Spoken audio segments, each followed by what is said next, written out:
자, 그러면 자리에 앉아주시고요. 저희 오늘 이런 부처님 오신 날 기념으로 선지시 초청 부패를 마련한 불교인재원의 엄상호 이사장님을 모시고 잠깐 인사 말씀을 듣도록 하겠습니다. 큰 박수로 부탁드리겠습니다.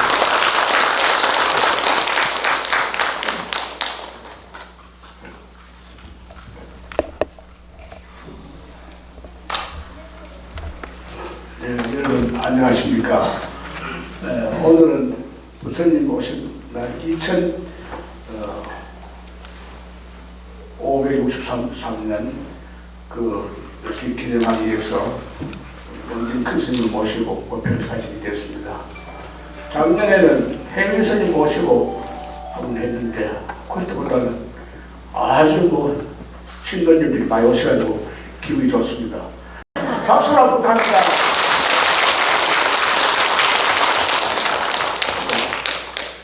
하여튼 우리 박이승 교수의 참 원력으로 이렇게 많이 와주시고 또 연지 스님의 큰 법력으로 이 자리를 해주신 여러분들 대단히 감사합니다. 앞으로도 저희들 불교 인전에서 강의하고 있는 일들에는 많이 협조해 주시고 더욱더 밀어주시면 저희들이 열심히 해서 좋은 결과를 하고 또 그것이 여러분과 같이 함께 발전하는 큰 계기를 만들도록 하겠습니다. 감사합니다.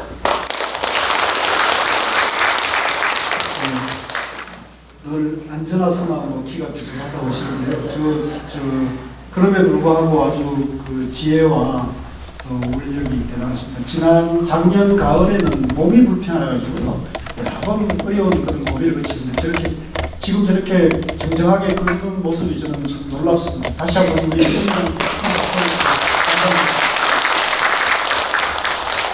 그러시고 저희 참선반이 이제 인제원에 참선반이 있습니다. 우리나라에서 가장 체계적으로 공부한다고 자부하고 있는 참선반이 얼마 전에 동문회를 하나 만들었습니다. 저는 가능하면 조직을 안 만들려고 생각하는데 우리 참선반 공부하신 분들께서 스스로 마음을 내셔가지고 생활참선 중관이라는 동문회를 만들었는데 중관이라는 이름은 해국 큰 스님께서 지어주셨습니다. 그래서 중간에 동문회장인 김종환 회장님을 모시고 잠깐 축하의 말씀을 듣도록 하겠습니다. 대전에서 오셨습니다. 박수로 좀 부탁드립니다.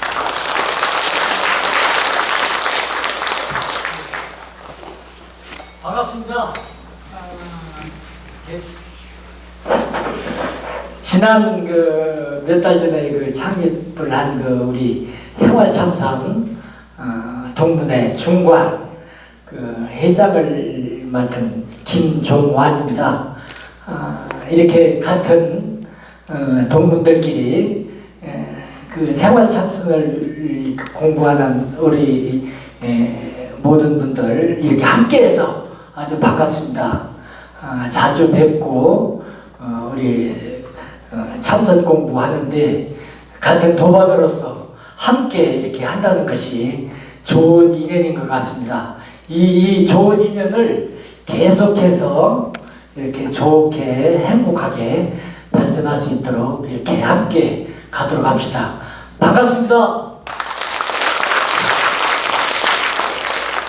감사합니다. 대전에서 늘 이렇게 행사가 있거나 여기서 올라오셔서 같이 함께 해주셨습니다. 고맙습니다. 자, 그러면 이제 큰 스님 선지식 본문을 듣는 시간을 갖도록 하겠습니다. 입정을 한 5분 정도 본문을 듣기 전에 마음을 가다듬는 시간을 갖도록 하겠습니다. 선지식께서 등단하시는 동안에 입정을 하도록 하겠습니다. 입정은 표남 거사님이 죽비로 하겠습니다.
불교 인재원에 저는 이제 처음 방문했습니다. 회장님 말씀 들어보니까 15년 전에 설립이 됐다 합니다. 근데 명면이 보니까 다 인재들이어서 불교 인재원 회원에도 뭐 아무 염려가 없을 것 같아요. 훌륭하신 분들이 멤버로 구성이 돼서 참석 위주로 이렇게 공부한다는 이야기를 들었습니다. son원에서 생활하는 입장에서 무척 반가운 일입니다. 또 이런 모임이 좀 많이 생겼으면 하는 평소 바람이 있었습니다. 1년에 한 번 조총법회라고 하는, 전 몰랐어요. 다달이 하는 줄 알고 박희승 교수하고 저하고 맞는 날을 이렇게 선택을 하니까 오늘 됐습니다. 여기 오신 분들은 교리적으로는 전부 충분하게 깊이가 있을 것이니까 오늘 저는 실참에 대한 이야기를 조금 할까 합니다. 우선 부처님 오신 날이어서 부처님 오신 날에 대해서 의미를 되새겨보면은 1975년도에 4월 18일이 국가기념일이 됩니다. 그 전에 다른 종교는 이미 돼 있었는데 1700년의 역사를 가지고 있는 불교가 초파일이 쉬는 날이 아니었습니다. 그때 당시에 이제 아마 용태영 변호사나 이런 분들이 수년간 했은 덕으로 75년도를 저는 기억합니다. 부처님 오신 날이라는 이름으로 기념일이 돼서 휴일이 됐습니다.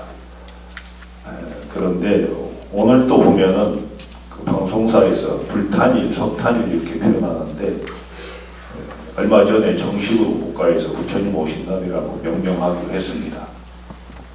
그래서 언론이나 우리 불자들은 분명히 부처님 오신 날이라고 표기해야 됩니다. 오신 날이라고 하는 것은 이제 부처님이 10대 명호에서 전체가 이제 열애 식품인데 부처님 명호가 10가지가 있습니다. 물론 뭐 80종 80가지도 더 된다고 합니다만 크게 나누면 10가지인데 그 첫 번째가 열애입니다. 열애, 여여히 오셨다. 여여하다는 말은 진료와 더불어서 오셨다 이런 뜻입니다. 엄격히 말하면 오는 바 없이 왔고 가는 바 없이 갔다. 이게 이제 열애, 여거의 뜻이겠죠. 그래서 거기서 이제 부처님 오신 날이라고 한 겁니다. 부처님이 오신 날이라고 표기할 때는 그 의미가 있다고요. 부처님이 이제 전생담을 일본 행길경에 나오는데 또 모든 경전에서도 부처님 오신 뜻, 특히 법화경 열애 주연품에 보면은 딱 넉자로 부처님 오신 날을 말씀합니다. 계시오입니다. 계시오입. 부처님의 직연을 열게 하기 위해서 오셨다. 시, 부처님의 직연을 보여주기 위해서 오셨다. 오, 부처님의 직연을 깨닫게 하기 위해서 오셨다. 입, 부처님의 직연에 들게 하기 위해서 오셨다. 이렇게 되어 있습니다. 부처님 오신 날의 의미입니다. 그럼 불직연, 부처님의 직연이 뭔가 이 말이에요. 부처님의 직연은 부처님은 어느 과정을 통해서 불직연을 확립하신 분인가? 이게 이제 요건이 되겠습니다. 이제 교리적으로 이것을 설명하기 전에 왜 그러면은 우리가 불교 수행을 해야 되는 것인가? 여러분 이 모습으로 천년만년 살 것 같으면은 적당히 놀고 적당히 뭐 좀 게을러도 좋겠죠. 그런데 아까 간부님들하고 공양을 했는데 이제 간부님들이 다 저보다 연세가 많이 드셨더라고요. 그래서 말하기가 더 조심스럽습니다. 저도 이제 절집에 들어온 지가 47년 됐거든요. 스님 된 지 47년 됐어요. 그제 같아요. 그런데 이제 사회 보는 분이 나보고 금스님이라고 표현하잖아요. 저는 크지 않습니다. 키는 뭐 제 나이 중에서 조금 큰 편인데 아직 과정에 있는 사람입니다. 그런데 어디 가거나 이제 표현을 그렇게 합니다. 이게 뭘 이야기하느냐? 그만큼 세월을 먹었다는 뜻이겠죠. 제가 출가했을 때 금스님이라는 분들 보면 제 나이가 훨씬 안 됐어요. 그런데 이미 저는 이제 그 나이가 넘어서 이렇게 됐습니다. 저보다 이제 연세가 드신 분들이 많이 계셔서 이런 말을 많이 하는 건 좀 민망한 일이지만 그렇습니다. 어쨌든 올 봄에 제가 스님들 부음을 받고 다녀온 곳이 5군데입니다. 올 봄에 많이 돌아가셨어요. 근데 이제는 저하고 가까운 분들, 저와 이렇게 교류를 하던 분들, 또 저와 같이 선방에서 나란히 앉아서 정진하셨던 분들, 이런 분들이 이제 돌아가고 계십니다. 자, 이게 뭘 의미하느냐? 그냥 멈춰 있는 건 아무것도 없는 거죠. 이미 그게 됐어요. 인정하기 싫어도 인정해야 되는 일이요. 그래서 이것을 불교적 표현으로 무상하다 합니다. 항상하지 않다, 덧없다, 이런 이야기를 합니다. 이 무상하기 때문에 우리가 한시도 한순간도 그냥 보낼 수가 없는 겁니다. 이것을 그냥 한문으로 표현하면 한자로 긴급하다. 긴자, 긴급한 긴자. 이 얼굴에다가 백지로 물을 붙여서 여기다가 딱 붙여요. 이걸 2장만 붙이면 금방 죽어요, 사람이. 옛날 서태후가 그래요, 서태후가 24살인가에 과부가 돼요. 72인가 74세 돌아가시는데 과부가 되다 보니까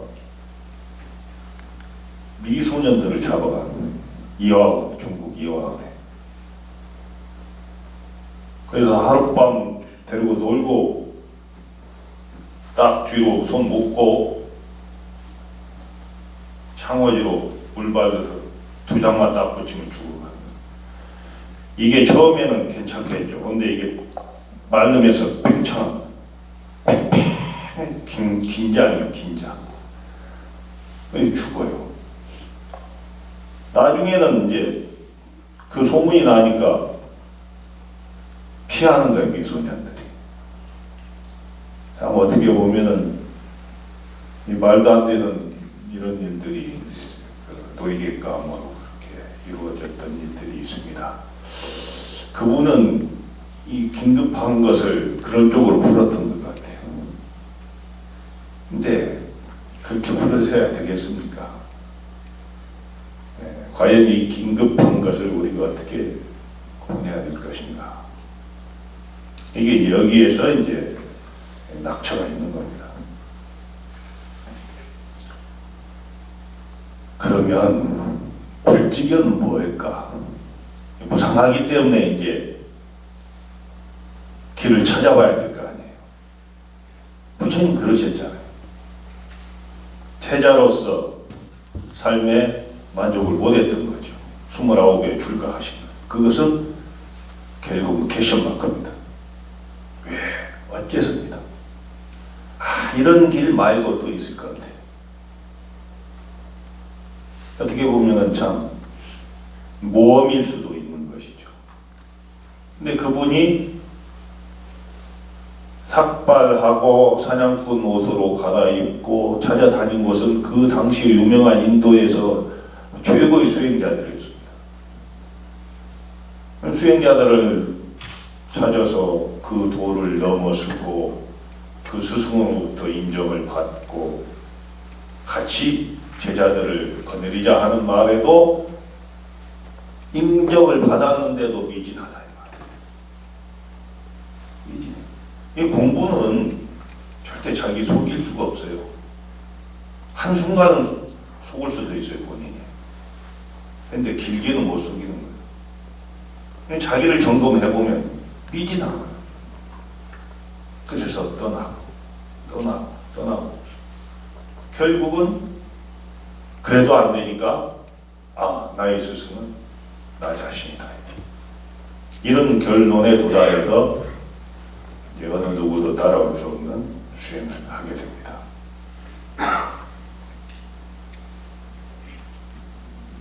그렇게 해서 성취한 도가 불지견입니다. 부처님의 지견이죠. 그럼 불지견의 내용은 뭘까? 오늘은 이제 부처님 오신 날 특집이라고 하니까 이제 불지견이라는 말도 제가 설명을 합니다만은 그게 한마디로 이제 불교의 핵심 교리인 연기, 무아, 공, 중도 이런 겁니다. 근데 연기, 공, 무아, 중도 이렇게 표현하지만 하나입니다. 옷만 다르고 무늬만 다르게 내용은 같아요. 그러면 연기란 뭐냐? 그때 당시에 부처님 당시에는 이제 우주를 보는 시각이 다 다르죠. 그 96종의 외도가 있었다고 불교 유해를 외도라고 합니다만은 꼭 평화하는 이야기는 아니겠습니다. 훌륭한 사상가들. 그래서 그이들에 내세우는 우주관은 다 달랐습니다. 근데 부처님은 스스로 깨닫고 나셔서 연기를 말씀하신다고요. 자유고 비유, 자멸고 비멸. 이것이 있으므로 저것이 있고 이것이 소멸하므로 저것도 소멸한다. 이것 가지고 그 사상가들의 집합소라고 하는 바라나시로 갑니다. 거기 가서 그야말로 우리 저 교수님들 많이 계시지만 학회 같은 거 하거나 세미나 하면은 각계 전문가들이 다 모여서 토론하잖아요. 발표하고. 그러듯이 혈혈단신으로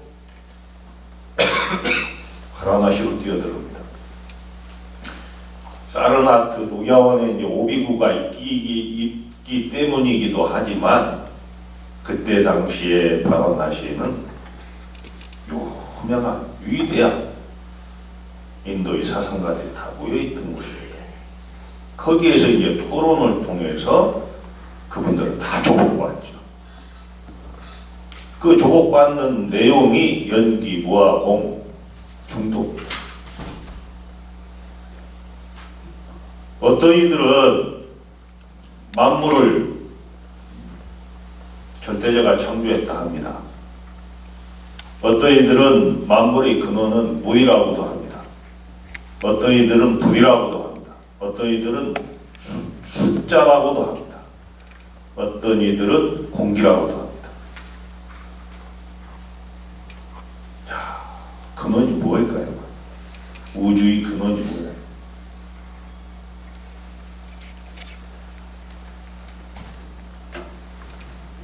만약에 만드니가 있다면 시작이 있습니다. 시작이 있기 때문에 끝도 있습니다.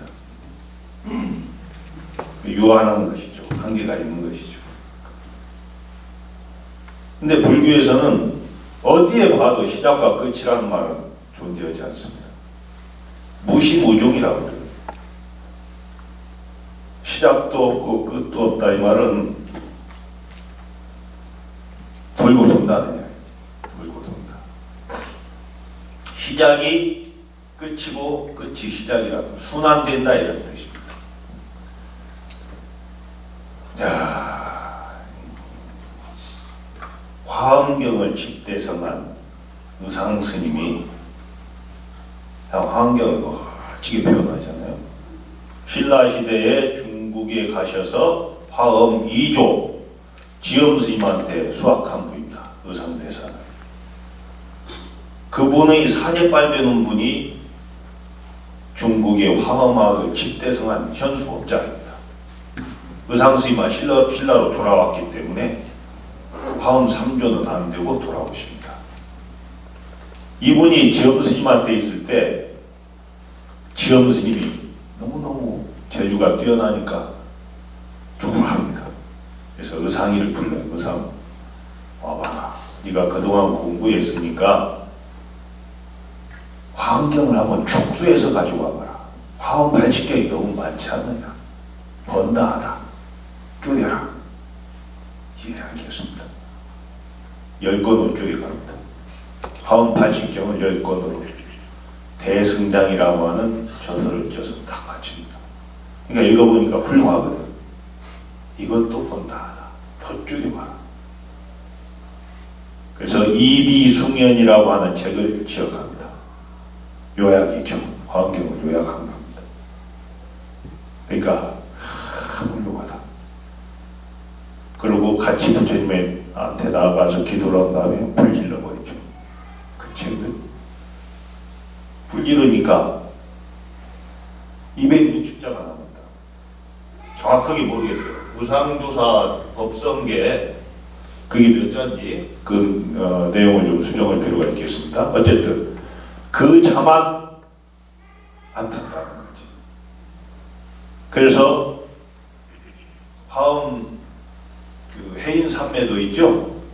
여러분들 해인사 장경불사 같은 거 이제 장경이고 이렇게 여기 돌죠. 그러면 어떻게 돼요? 시작도 끝도 없습니다. 그분이 거기다 가운데 있잖아. 법성 원룡 무이상 제법 부동 본대정이 갖고 마지막에 이게 법으로 돌아와요. 참 그 도표도 그리기가 어려운데 화엄경을 80화엄경을 그렇게 요약해버립니다.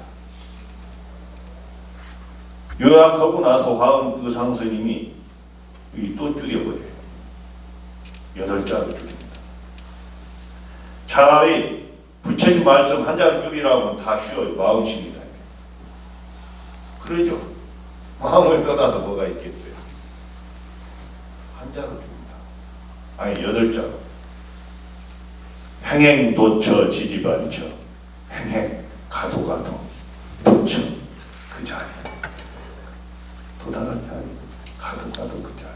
지지발처. 도달해도 떠난 자리. 이 해인 삼배도가 그래요. 참 멋진 말씀 아니에요? 결국은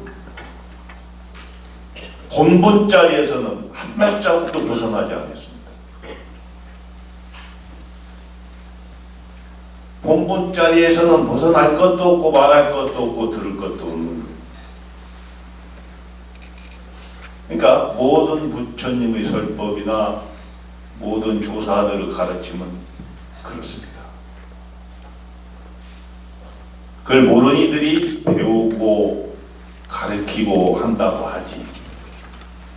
원래 그잖아요. 그래서 관음보살, 부설설, 선제동자, 불문문 이런 말도 있잖아요. 관음보살님은 설한 바 없이 설하고 선제동자는 들은 바 없이 듣는다 이러잖아요. 부처님 돌아가시면서 뭐라고 하셨어요? 나는 한마디도 안 했다. 본질의 입장에서는 벗어난 적이 없는 거예요. 무한중생을 제도하고도 그 자리를 떠난 적이 없다 이렇게 말씀하신 분이 부처님이시라고. 이게 불지견이라고. 이게 부처님 지견이에요. 그러면 이것을 다시 설명하면은 여러분들 연기하는 것에 연기한다. 인연하여 일어나고 인연하여 소멸한다는 이 법칙에서 어긋나는 게 뭐 있나요? 있어요? 우리 속담에 공 심은 데 콩 나고 팥 심은 데 팥 난다. 상대적인 것 아닌 게 있나요?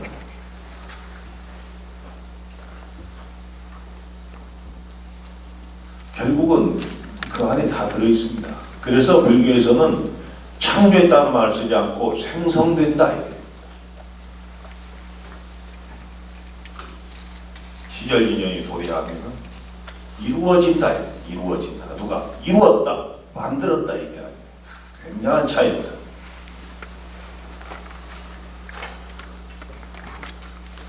왜 연기가 가능할까? 연기가 공하기 때문이다. 공하기 때문에. 그 성품이 공하기 때문에. 자, 물질이 공과 다르지 않다는 것이 반야신경의 색불이공입니다. 왜? 물질은 물질이고 없는 건 없는 건데 왜 그럴까요?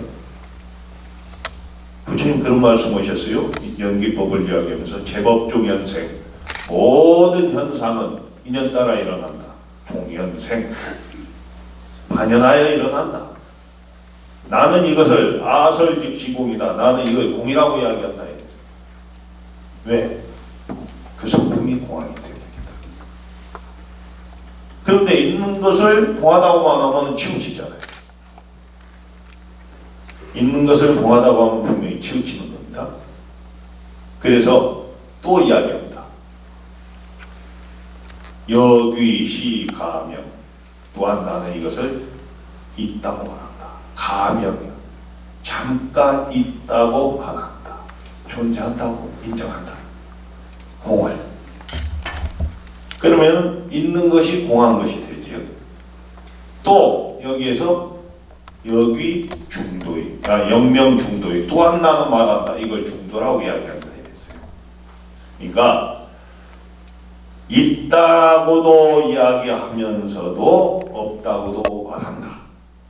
이 말은 무슨 말이냐면은 있으면서 공한 것이고 공하면서 있는 겁니다. 그래서 공이 꼴 색이 되는 거예요. 근데 공으로 보면 단견이요. 끈을 딴자 단견. 편파적인 생각입니다. 있는 걸 어떻게 공으로만 봅니까? 존재하는데. 그러면 상대적으로 있다라는 생각이 치우치는 걸 상견이라고 해요. 항상 상견. 단견과 상견을 조화하는 것이 중도적 견입니다. 아니, 이게 마이크가 있다. 있지만 이 성품이 공하죠. 변화하죠. 현재는 변화하고 있어요. 우리가 못 볼 뿐이지. 그러니까 있는 것과 없는 것을 동시에 보는 것.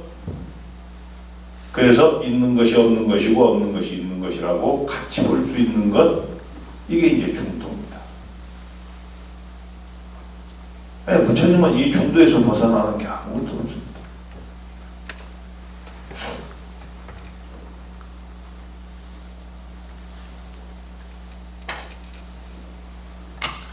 옛날에 마조 스님이면은 6조 해등 스님의 손주니까 8조에 해당합니다. 마조, 성이 마시인 조사라는 이야기는 굉장한 이야기입니다. 성에다가 조사조자 붙인 분은 마조밖에 없어요. 조사는 부처님이나 조사나 동등한 위치를 조사라고 합니다. 조불, 불조 다르지 않습니다. 그분은 제자가 엄청 많았죠. 깨달은 제자만 수없이 나왔고 우리 조계종의 종조인 도의국사도 마조 스님이 노스님이에요. 그 제자인 서당 지장한테서 우리 신라 말의 도의국사가 선법을 받아와서 우리나라 최초로 선법이 전래돼요. 그곳이 지금 설악산 진전사입니다. 최초로 선법이 전래된 곳이. 이 마조 스님은 제자가 스님을 모시고 가다가 스님을 시험합니다. 제자가 스님만 시험하는 게 아니고 스님이 또 스님이 제자를 시험하는 것만이 아니고 제자가 또 스님들을 또 한마디로 이렇게 골탕 먹이는 수도 있습니다. 길을 가다가 짝대기로 딱 길게 하나 긋고 3개 짧게 긋고 4줄을 긋죠. 일러 보십시오. 자기 스님한테, 마주 스님한테. 길다 짧다 말하지 말고 이러시오. 이래 버립니다. 그 마주 스님이 그 순간 짝대기 하나 딱 긋고 일러 맞췄다. 뭐가 달라요? 정답이요? 아니요? 자, 질문한 사람은 길다 짧다 생각이 들어가 있어요. 그죠? 근데 마조 스님의 한획은 길다 짧다를 초월한 한획입니다. 길다 짧다 상대적인 생각에 머물러 있으면 중도가 아니겠죠? 마조 스님의 한획은 그야말로 그 자체가 중도예요. 선문답이 엉뚱한 소리처럼 들리죠? 그렇지 않습니다. 여기를 벗어나지 않습니다. 순간적으로 한마디 하고 그냥 행동한 것 같아도 전부 중도 안목하에서 벌어지는 일들입니다.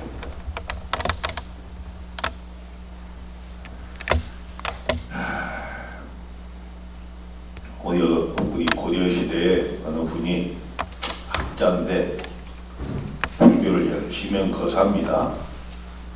그분이 시를 하나 지어요. 산승탐월색하야. 산승이 산에 사는 스님이죠.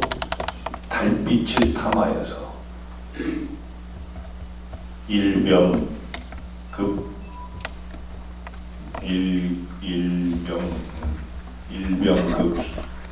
수월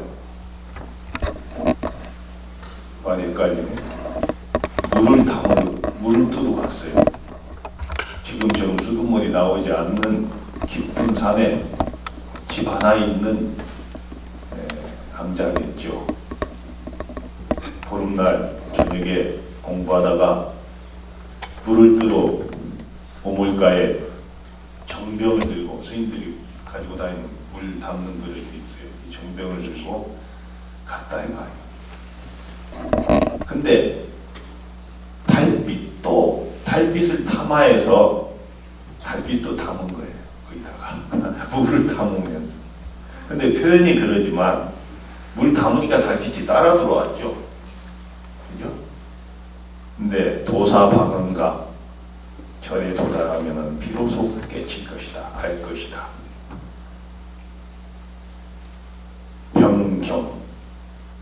병을 기울이면 물을 쏟으려고 병을 기울이면 어렵고 달빛 또한 공한 것이면 원래 있는 게 아니다. 근데 있다는 생각 없다는 생각을 초월했어요, 이분은. 그래서 아름다운 시라고 하는 거예요. 적어도 중도 정견에 대한 철저한 깨침이 있기 때문에 이런 글을 쓸 수 있다 이 말이죠. 그러니까 글을 보면은 부처님의 직견인가 조사의 직견인가 알 수 있는 거예요. 그냥 섣불리 되는 게 아니에요. 뭐 꾹꾹 알아서 쓰면은 또 억지로라도 그러겠지만 순간적으로 나오는 그런 말씀들은 이게 전부 중도 정견에 갖겠습니다. 이걸 이제 바르다 해서 바를 점자를 한번 기억을 하시기 바랍니다. 첫째는 긴급할 긴자고 뒤에는 바르다. 그러면 이걸 교리적으로 이해만 해서 내 것인가? 아무리 가마솥에 기름을 끓이는 솥이 뜨겁다고 설명해도 그 뜨거움을 만져보지 않은 자는 뜨거운 맛이 뭔지 몰라요. 직접 만져본 자만이 개가 기름숯을 좋아한다고. 근데 멋 모르고 혀를 한 탔다가는 이 혀가 어찌 되겠어요? 그 그 개는 다음부터는 절대 혀를 핥는 일이 없겠죠. 중도 정견을 자각하면 다시는 우를 범하지 않아요. 경험에 의해서, 설명에 의해서면은 미진한 거예요. 미련이 있기 때문에 자꾸 핥으려고. 불지견이라는 그런 겁니다. 그냥 이해해서만이 아니고 계시오입 깨닫는다. 불지견을. 중도가 뭔지 깨치려면 어떻게 해야 되느냐. 이게 충분한 중도에 대한 인식이 있어야 되지. 무와 공, 연기에 대한 인식이 있어야 되겠죠. 만약에 이것 없이 그냥 깨치겠어요? 다른 공부하는 사람이 불지견을 이루겠냐고요. 깨침의 내용이 불교의 역대 부처님이나 조사들의 깨침의 내용과 같아야 인정하는 겁니다. 다른 종교에서는 깨쳤다고 할 수 있겠지만 불교적 인정 그렇다 이거예요. 여러분 아무 생각 없이 이렇게 앉아가지고 깨달았다고 해서 깨치겠어요? 그건 어려울 겁니다. 그러니까 이것이 온 몸과 마음에 녹아 있어야 돼요. 연기, 무아, 공, 중도가. 그러니까 적극적 의미의 중도는 존재하는 모든 것은 존재 이유가 있다 이겁니다. 저는 여기 앉아보니까 여기가 저 의장 스님이 앉는지 알죠? 의장각하. 나는 의장도 아니고 아무것도 아닌데 어쨌든 이 자리에 앉았는데 이 아주 분위기가 좋네요. 그러면은 이 국제회의장을 이루고 있는 이 건물의 주인공이 뭘까? 천정이요 뭐요? 여러분이요. 여기에 있는 구성원은 다 주인공이다. 만약에 이 국제회장을 이루고 있는 건축자리가 만 가지라면 만 가지가 다 가치가 같다, 동등하다. 이렇게 보는 게 중도입니다. 우리는 뭐가 먼저 중요하고 뭐가 다음에 하고 이 순서를 매기는 게 습관돼 있어요. 점수 매기는 게 습관돼 있다. 내가 사는 백담사 기본선언도 그 봄, 가을에는 교육 위주로 합니다. 한 35일씩 그 봄, 가을 이렇게 교육을 집중적으로 합니다. 예, 하한거, 동한거는 정진 위주고 참선 위주고. 물론 교육 중에도 저녁하고 새벽을 참선하고 이러는데. 근데 기본 교육기관이기 때문에 채점을 하라고 해요. 채점을 하라고. 그럼 강의한 사람한테 채점을 하라고. 과제를 내고. 중단에서 들으면 싫어하겠지만 이미 알아. 내가 채점 안 넣어줄. 난 채점 안 해요. 근데 어쩔 수 없기 때문에 채점하는 거거든요. 평가 기준이 있어야 되니까. 그래서 내가 기본 선언자이나 기본 선언 성감 스님들한테 맡겨놔요. 내 사인만 하고. 알아서 해라. 나는 못한다. 내가 추구하는 내용이 아니기 때문에 내 채점 못한다 이래요. 이게 어떤 분들은 그래. 그런 게 싫어서 절 들어왔는데 여기서도 채점하라고 한다고. 대안이 없으니까 어쩔 수는 없어요. 그래서 내가 조계종 우리 박 교수 알란가 보다 내가 기본 선언장 할 때 초대 고시원 아니요. 스님들 4급 승가 보는데 채점하자는 거예요. 고시원이 9명인데 내가 반대하는 거예요. 무슨 채점냐. 커트라인을 실식점은 해야 된다. 나는 못한다. 그러니까 이제 8분이 나를 설득하는 거. 그럼 대안이 뭐냐? 그래 내가 50점 그랬어요. 그랬더니 합의하에 60점, 70점 가고 아마 지금도 60점이라는 말이 있어.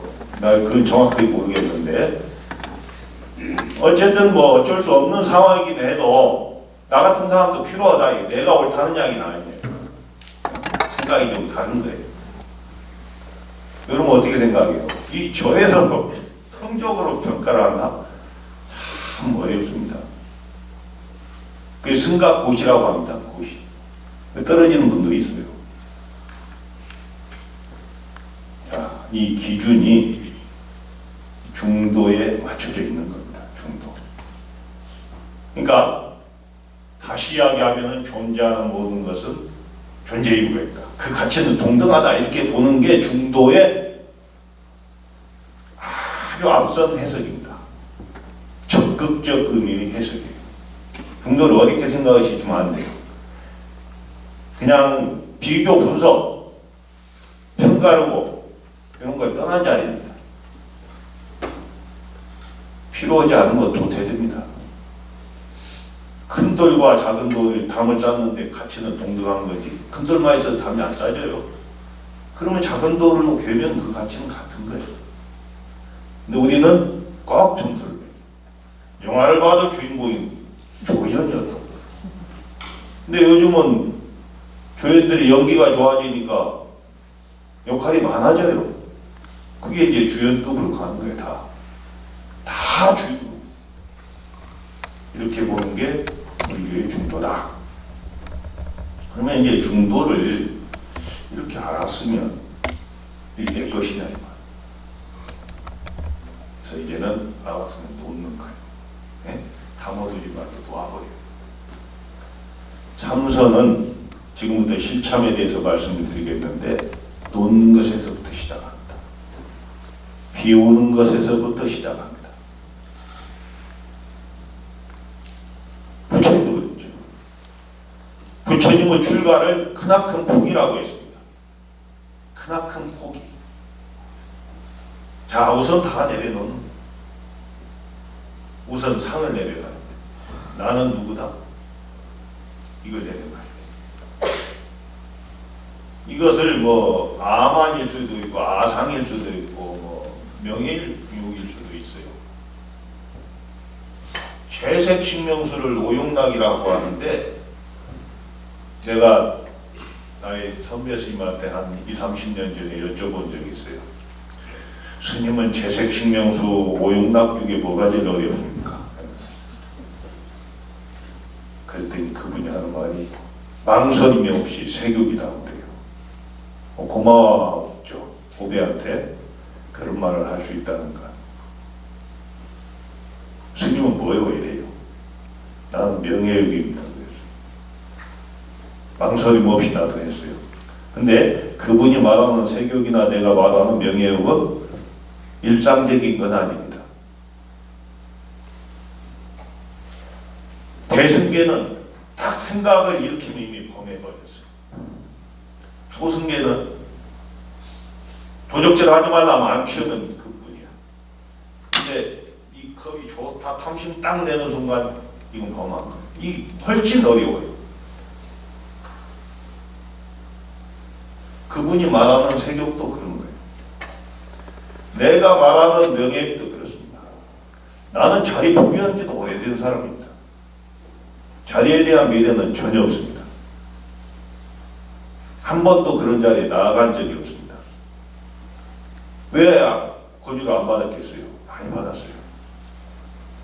나는 그런 명예욕이 아니고 만약에 나한테 스님 그 선방에 별자 한 철 해주세요 하면은 내 생각이 예 하고 하면은 괜찮겠는데 그 사람 목에 나왔고 하수님들이 하는 수임을 나보고 하라고 해 하는 일만에 이만큼은 마음만 일어나도 이것은 상이에요.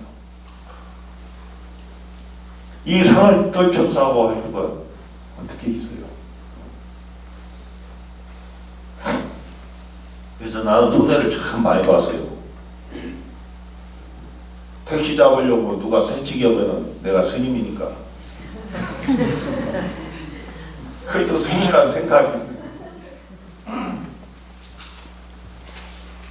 아시지만 내가 108배 도움 온 사람 아니요. 비트에. 내가 그것 때문에 많이 참아요. 내가 등 참는다고 그러고 참여한다고 그러고. 화낼 수도 없어요.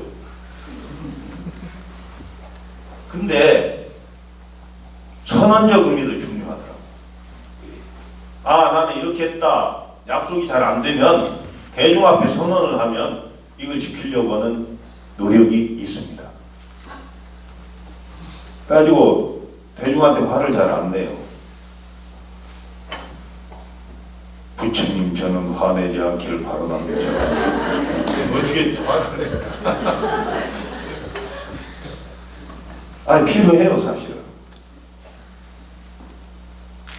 그래서 이 조건을, 수행할 수 있는 조건을 스스로 만들어가는 거예요. 누가 완벽한 조건을 만들어줍니까? 자기가 해야죠. 그 조건을 만드는 거예요. 우선 술 덜 먹는 것도 조건이겠죠, 여러분한테는. 네? 술 많이 마시고 집에 들어가시면은 앉아있기가 좀 어려울 거야. 그러면 이제 두 잔 자시던 분 한 잔을 줄이고 이런 것도 이제 수행할 수 있는 환경을 만드는 일이죠. 그러니까 실참하려면 우선 그런 조건을 만들어 가야 된다. 그러면 실참은 어떻게 해야 되는가? 자, 부처님 때부터 쭉 중국의 선이 달마 스님 28대 중국의 초조 6번 전에서 6조 해능이 33대 아닙니까? 지금 우리나라에 온 법력으로 보면 79대 내지 80대입니다. 지금 송담 스님이 78대, 지금 진제 종정예하가 79대예요. 그 법력으로 보면 한 30년씩을 일대로 보면은 대충 맞아요. 그러죠? 그러면 부처님의 출가는 분명히 퀘션마크라 했죠. 왜? 어째서? 거기서부터 시작해서 수행을 해서 내려왔는데 달마 스님이 인도에서 중국으로 가져올 때의 그 선법은 불이문자거든요. 교회별점 불이문자예요. 교밖에 따로 전한다. 문자를 세우지 않는다. 직지인심 견성성불. 사람의 마음을 바로 가르쳐서 성품을 모아 성불하게 한다. 이게 이제 대명제입니다. 달마 스님부터 이 송나가 이전까지의 그 혁혁한 조사 스님들에 의해서 선맥이 이어져 온 걸 조사선 시대라고 합니다. 조사 스님들의 말씀을 듣고 바로 깨치는 겁니다. 이걸 조사선이라고 합니다. 형식이 있는 게 아닙니다. 그냥 불법이 뭡니까? 조주스님은 떠라 부처나무니라 이러면 깨쳤어요. 근데 이 깨침이 그냥 될까? 타이밍입니다. 타이밍. 아무나 그 말을 한다고 되는 것도 아니고 아무한테나 한다고 되는 것도 아닌 거예요. 선문답이나 모든 것은 타이밍이요. 요즘 정치도 타이밍이라고 그래요. 그러죠? 타이밍이 맞아야 돼요. 줄타기 동시다. 스승과 제자 주고받는 그 문답 속에서 아주 맞았다는 걸 줄탁 동시라고 하죠. 닭이 알을 품었을 때 딱 깨칠 때 딱 건드려주는 게 줄탁 동시. 그것이 늦거나 빠르면은 알이 골아요.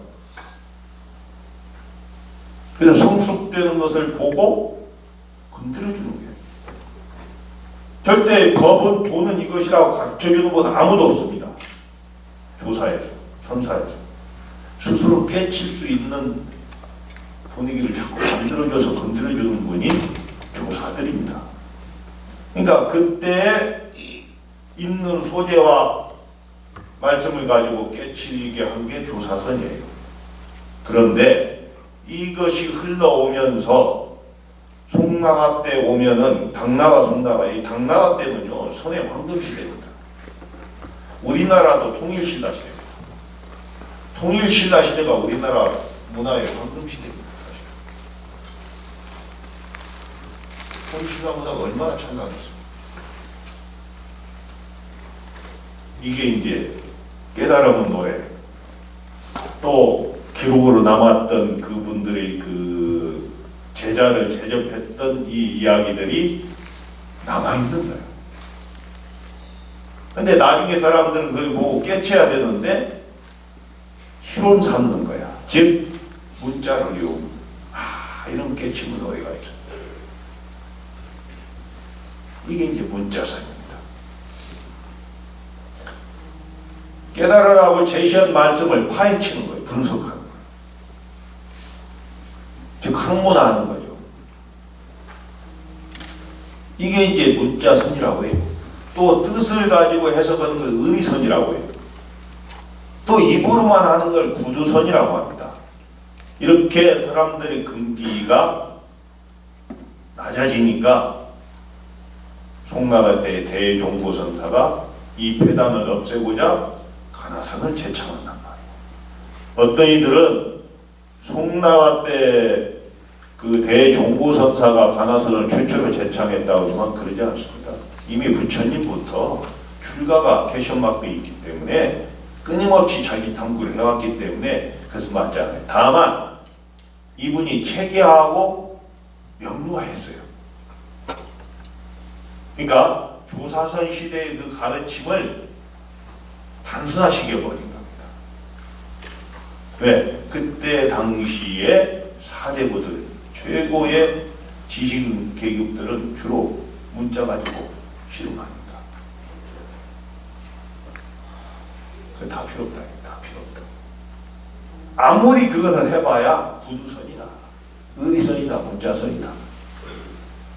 그래서 그때까지 내려오던 스님들의 말씀을 가지고 그러니까 공안화했다. 그걸 이제 1700개 정도가 되니까 1700공안이라고 합니다. 요즘 아마 여러분들 화두 타러 가셨을 거예요, 더러. 그지? 근데요, 화두는 타러 가는 게 아니에요.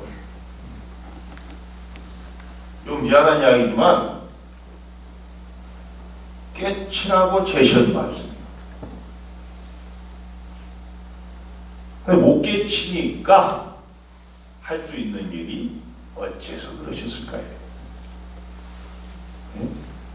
근데 요즘 화두 타러 간다고 한다. 이게 근원부터 방향이 잘못됐어요.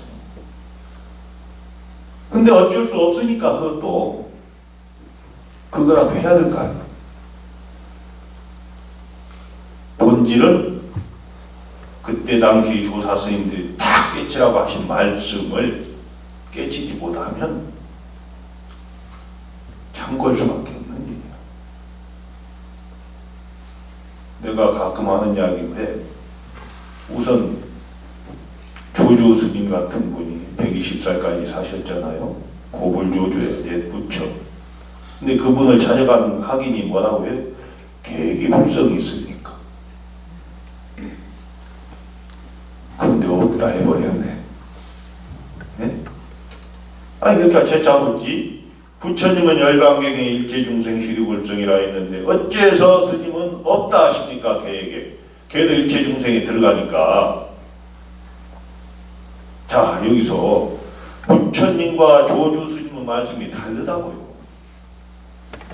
근데 내가 만약에 찾아갔을 때 에이 저 조주 스님은 부처님의 열반경도 안 읽어봤구나 이래버리면 아무 의미가 없어요. 적어도 조주 스님을 찾아갔을 때 그 마음은 여러분이 여기 지금 서울이나 대전서 갖고 오신 분들 계시는데 이 거리가 아니에요. 전화도 없고 KTX도 없고 비행기도 없고 그 중국 넓은 천지에 찾아가는데 그냥 설렁설렁 찾아갑니까? 그게 아니에요. 철실한 마음을 가지고 찾아간 거예요. 근데 없다 하는 순간 다 깨쳐야 되는데 깨치지 못하니까 어째서 이렇게 된 거예요. 이때에 찾아간 제자가 조교스님을 바라보는 이게 부처님처럼 존경해야 돼요. 그래야 어째서가 나와요. 에이, 열반경도 안 읽어본 조교스님한테 개뇨한테 이래버리면 거기 찾아간 의미는 아무것도 없다니까요. 즉 조교스님을 찾아가는 그 마음이 절대 신심이에요. 그 다음에 손을 하려면 어디서부터 시작해요? 내가 본래 부처라는 데서부터 시작합니다. 내가 본래 부처라는 데서부터 시작하지 않으면 한 발자국도 앞으로 못 나갑니다. 그렇기 때문에 일초적인 여행이 한다는 거예요. 뭐 뛰어서 여행 경기에 들어간다고 하는 게 본래 그러하니까. 만약에 만들어가는 작업 같으면 어떻게 한 번에 뛰어서 거기를 넘어가요? 불가능하죠. 근데 본래 그런 존재입니다. 우리는. 본래 밝아 있는 존재입니다. 이것을 적당히 믿는 정도 아니고 완전하게 믿어야 돼요. 요즘 세상 사람들 묘하거든. 너는 종이다 하면 믿고 네가 주인이다 하면 안 믿어. 왜 그래요? 여러분 스스로 복덕의 주인공이 될 수는 없나요? 언제까지 부처님한테 복만 주시오 기도할까요? 무한한 가치를 지니고 있는 내 자신을 스스로 우리가 중생으로 전락시키고 있다 이거. 그러면 말로만 내가 부처라고 하면 되나요? 부처가 행동을 해야지. 부처님의 행위를 불행이라고 해요. 부처님의 행위. 근데 중생도로 보면 부처가 아니죠. 그래서 이 믿음이 내가 본래 부처라는 믿음이 철두철미해야 됩니다. 이런 말을 믿나요 여러분? 제가 어디 법에서 한번 썼는데 내가 출가한 금산사가 소시 크기로 유명해요. 미륵 부처님 그게 이제 증상교에서 소시라고 해요. 근데 부처님 연화대입니다. 연화대인데 밑에는 이렇게 떠 있어요. 그래갖고 복년, 악년 저같이는 연꽃이 위고 부처님 서 계시고 밑에는 소시 이렇게 있는데 깊어요.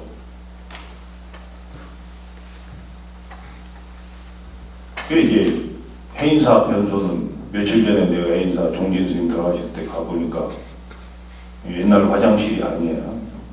옛날에 깊었어요. 굉장히 깊었어. 궁금한 거예요. 부처님, 금산사 스님은 해인사 화장실 깊기로 유명하다 해서 궁금하고 해인사 스님은 금산사 소식 크다고 해서 궁금해서 서로 오고 가다가 지금은 지난 60년 거에 탁 만났네. 야, 우리 여기서 이야기합시다. 어디 갈 거 뭐 있어? 조소. 해인사 화장실이 얼마나 깊소? 네, 섣달 금날 내가 변을 보면 정말 좋아하는 날 떨어집니다. 금산사 소선 얼마 커요? 금산사 소선 3,000명의 대중이 아침에 죽을 먹는데 죽 끓이려고 배를 타고 도를 졌습니다. 안 믿지?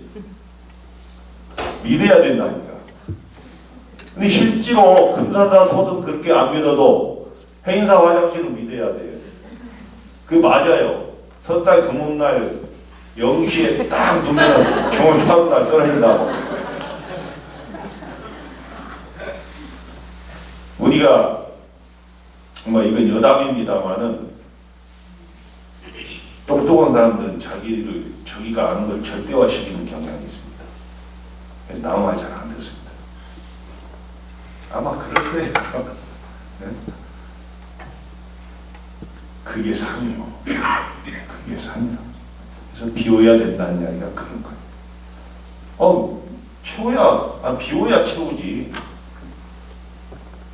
어떻게 가득 채우고 어떻게 기도를 합니까? 기도하는 분들 채우려고 기도하면 성취 안 돼요. 비우는 기도예요. 비워야 돼요. 참선도요. 마음이 안정하면 되잖아요. 심호흡만 몇 번 해도 마음이 안정돼요. 이 비우는 작업. 자, 이 믿음에 대한 선지식에 대한 믿음, 내가 본래 부처라는 믿음, 선지식이 하신 말씀에 대한 믿음, 이거 비교 분석하지 말고 믿으셔야 됩니다. 즉 그렇게 됐을 때 그분이 하신 말씀이 깨치라고 했지만 안 되니까 그것이 의심으로 가슴이 박힌 거예요. 스승에 대한 믿음 없이는 이 의정이 일어나지 않아요. 참선, 가나선, 특히 가나선의 생명은 이 의정입니다. 의정이 일어나지 않고 어째서 말로만 이건 송하더라고요. 염하더라고요. 어째서 어느 순간 의심이 일어나야 되는데 일어나지 않고 소리로만, 말로만, 생각으로만 이건 죽으나. 야, 어떤 의심이에요? 그냥 의심하지 않으려고 해도 의심되는 거예요. 처음에는 의심해야 되니까 의심해. 이러다가 하다 보면 익숙해져서 그것이 자리를 잡아요. 그걸 의정이라고 해요. 자리 잡았다. 뜻에 감정화됐다. 의심이 자리 잡은 거예요. 그러니까 시도 때도 없이 나와야 되는 거예요. 처음에는 이게 익숙하지 않다가 익숙해지면 더 익숙해지면 한 덩어리가 돼요. 이걸 의단이라고. 한 덩어리가 된다고. 즉 처음에는 의정까지는 내가 슬퍼서 울면은 슬픔을 내가 느껴요. 그죠? 기뻐서 웃으면은 기쁨을 내가 느낀다고. 근데 대의단은 그 한 덩어리는 화두와 내가 하나 된 거기 때문에 느낄 수 없습니다. 화두가 잘 들린다 하는 분은 틈이 벌어진 분입니다. 거기서 더 포기하지 말고 깊이 들어가면 한 덩어리가 돼요. 시간이 가는 줄도 모릅니다. 배고픈 줄도 모릅니다. 이게 한 덩어리가 돼요. 물과 우유를 섞어놓으면 그러듯이. 그랬을 때 어떤 계기가 딱 되면은 깨치는 거지. 그냥 억지로 들어가고 깨치는 사람은 아무도 없습니다. 여러분 넘어질 때 만약에 이목 보는 분은 엄마 아빠 찾으면 안 돼. 이목 보면서 넘어지고 이목 보면서 일어나야 그렇게 이목과 함께 일어나고 이목과 함께 잠자고 해야 되는 거예요. 그게 안 놓치는 거죠. 그렇게 하다 보면은 꿈속에서도 이목, 깊은 잠속에서도 이목가 될 수밖에 없어요. 어떤 이들은 화두를 잘하기 위해서 답을 알려준다는데 화두의 정답이 있잖아요. 화두의 정답이 있다고 한들 있겠지. 사람마다 다르기 때문에. 그것은 그분의 답이에요.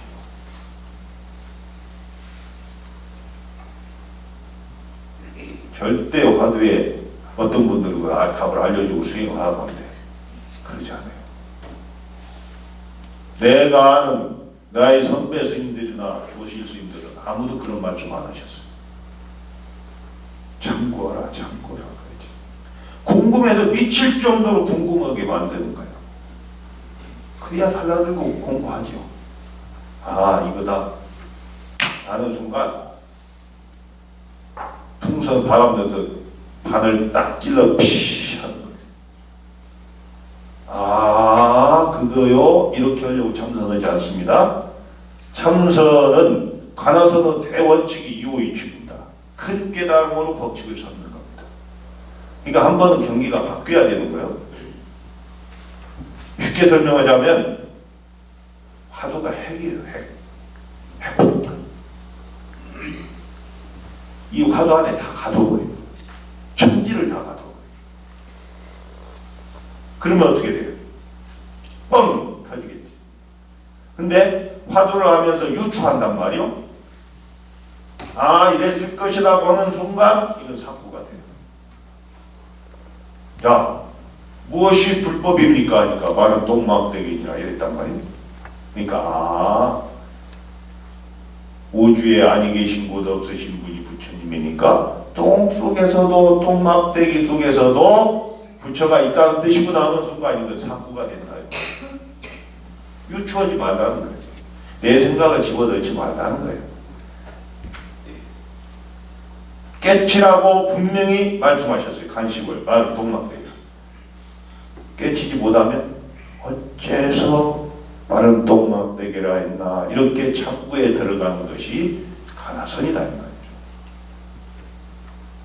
어떻게 보면 쉬워요. 근데 잘 안 돼요. 왜 안 될까?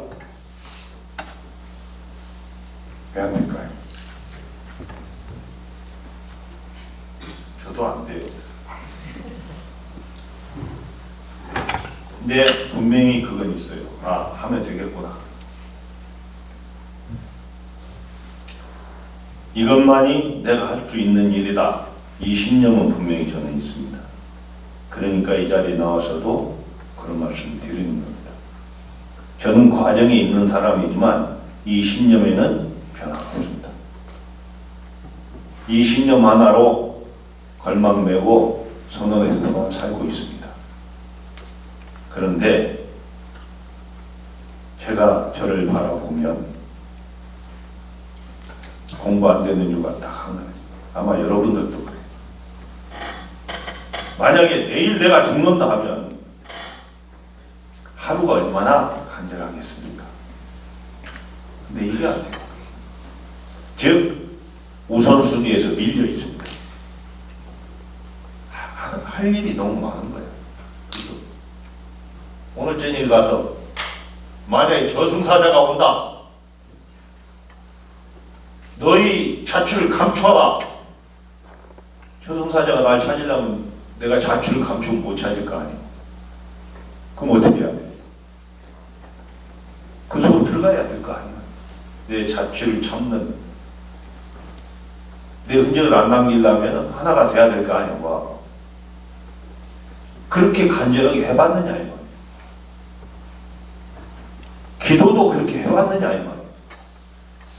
조금 하다가 물러서는 게 우리 일입니다. 정말로 이유는 딱 하나, 간절하지 않기 때문입니다. 그래서 옛 스님들은 공부에 최고 힘 있는 자 하나 간절련이다 그랬어요. 이 간절하기만 하면은 됩니다. 어떻게? 고양이가 줄 잡듯이, 줄인 사람 밥 잡듯이, 목마른 데물 잡듯이, 60, 70 늙은가 뭐 여자식 이런데 자식 생각 간절하다. 그러면 되는데 이게 안 되는 거예요. 그래서 이제는 우리가 여기 앉아 계신 분들도 그러고 저도 그렇고 허송세월의 겨를이 없습니다.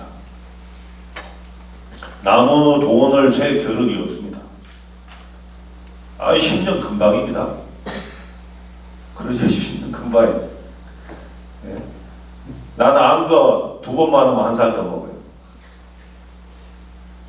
이게 눈 깜짝이에요. 내일 모레 결제거든요. 그러면 언제 결제냐 또 해지한다고. 금방입니다. 금방. 세월은 나를 기다려주지 않습니다. 그래서 내가 시간을 부리려고 하면 내가 주인공이 돼야 된다.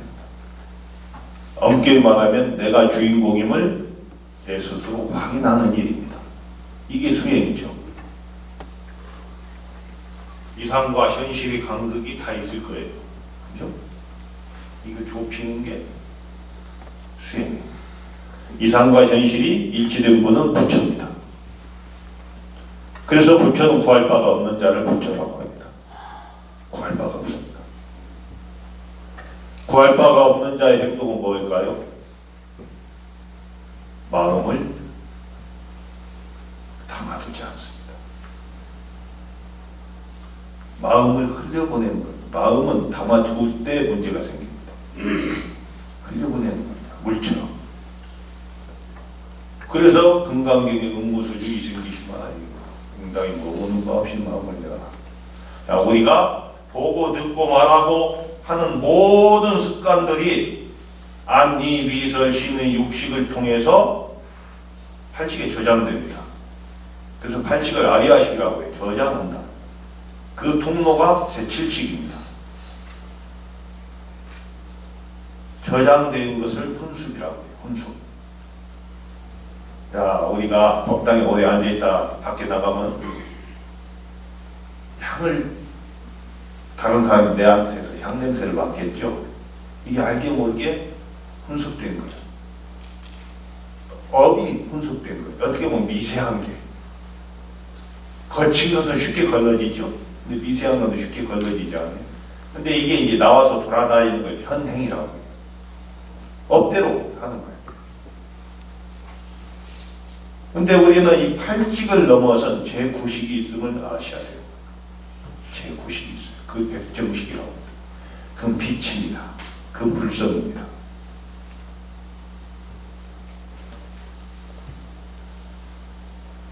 팔직을 뛰어넘어서 9식에 하면은 생사를 자유자재하겠죠. 그럼 평소에 우리가 습을 잘 지켜야 되겠죠. 저장시키지 말고 흘려보내십시오. 마음에 담아두지 마십시오. 뭐 하는 거에 집착하지 마십시오. 집착하지 말라는 거야. 집착이 병입니다.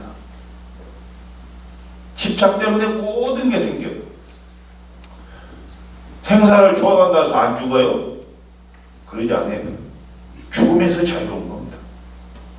근데 우리는 죽음에 너무 집착해요. 그러니까 고통이고 괴로움이고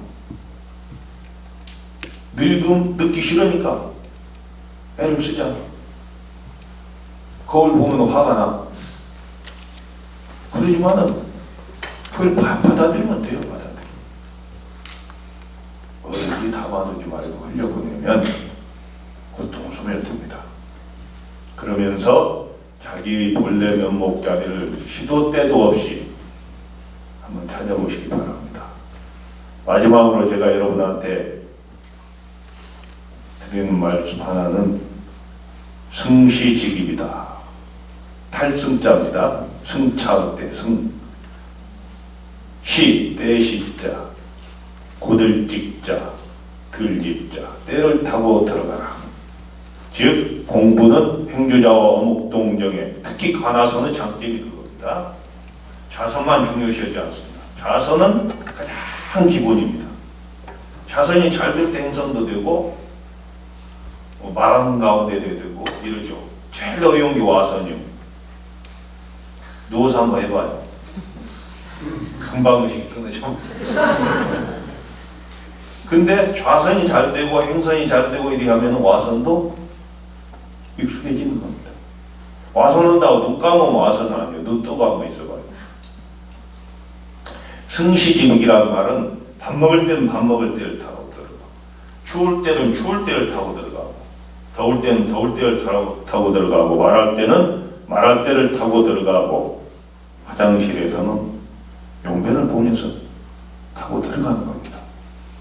활발하게 언제 어디에서나 한 생각 챙겨서 여러분이 본래 이 우주의 주인공임을 스스로 확인하는 멋진 가나 행자가 되기를 바라면서 오늘 본문은 마치겠습니다. 예.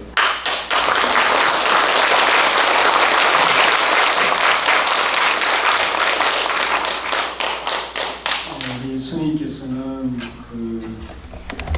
공문사에 전진하시는 그리고 추가하시어 평생 공부만 하시는 그런 입장에서도 진솔하게 공부에 말씀을 주셨습니다. 특히 우리가 본래 완성되어 있다는 본래 부처라는 입장에서 이 공부를 해야 한다. 그렇게 하면 쉽게 믿음을 일으켜서 화두를 정진할 수 있다. 이런 말씀이 상당히 가슴에 와닿습니다. 여러분 다시 한번 큰 박수로 감사합니다.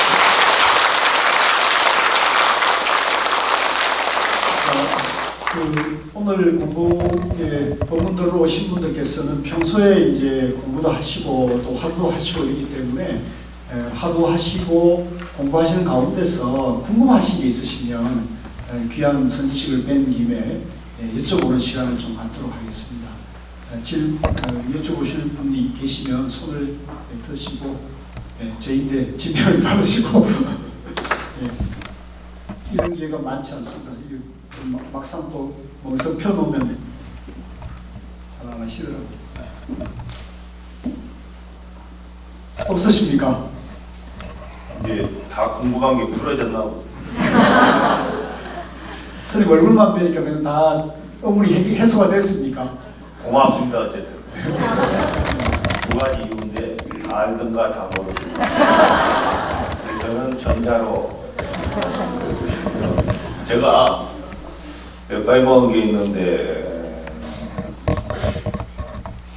그 이야기 예. 지금 이제 우리 박희승 교수께서 세계 명상마을 관여하시고 핵심 직책을 수행하고 계시는데, 예, 제가 선사들 초청법회가 언제 이게 활성화됐느냐면요,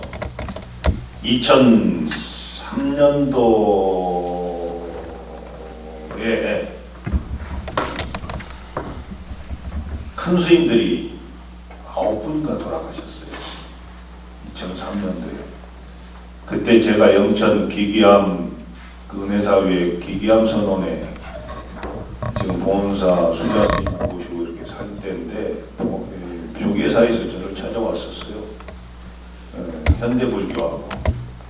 그래서 이제 봄이 되면 석 달간 일요일마다 조계사에서 선사들 초청법회를 한다는, 나보고 하나 해달라는. 2003년도니까 2004년도에 이제 봄에 하기로 했어요. 그러면 지금부터 15년 전이라 제가 젊을 때입니다. 누구누구 하느냐니까 전부 이제 내 선배 스님들.